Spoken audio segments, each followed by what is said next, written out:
para lang maintindihan natin kung anong sinusubukan naming gawin dito. Kasi, aaminin ko sa inyong lahat, talagang habang tumatagal akong nakaupo dito sa DPWH, talagang araw-araw na lang parang may bagong mga nadidiscover dito at lumalaki ng lumalaki yung ating mga nakikitang mga problema. So kailangan talaga, base na rin sa direktiba ng Pangulo natin ng cleansing from top to bottom, kailangan talaga gawin nating very systematic itong ating gagawin dito. No?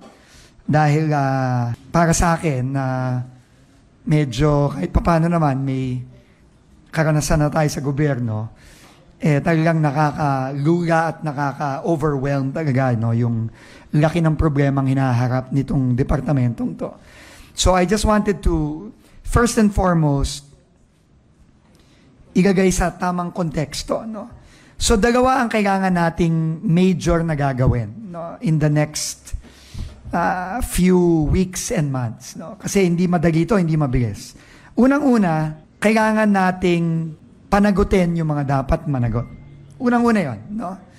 Kasama dyan yung nakikita nyo kaming nakikipagtulungan sa ICI para alamin yung mga problema sa iba't ibang mga proyekto. Pero kasama din dito yung paglilinis at pagsasaayos ng organisasyon. No? From top to bottom. At hindi madali yan. Sa dami ng mga opisyal at empleyado dito, at sa dami din ng mga kailangan gawin ng DPWH, mahirap gawin ito ng mabilisan. No? Hindi ganun kadali. No? Kasi habang hinahanap natin yung mga dapat managot, kailangan nasa plano din natin is kailangan yung mga proyektong kailangan magawa, tuloy-tuloy pa rin magawa. So hindi ganun kadali.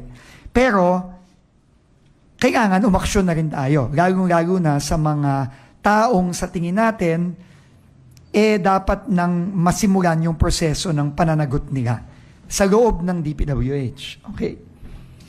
Ikalawang kailangan natin gawin is kailangan ayusin natin yung sistema at proseso sa DPWH. Kasi marami tayong nakikita ngayon na talagang hindi lang tao ang problema, kundi yung sistema na unfortunately nandito na sa DPWH for the last, I don't know how many years, maybe even decades. No?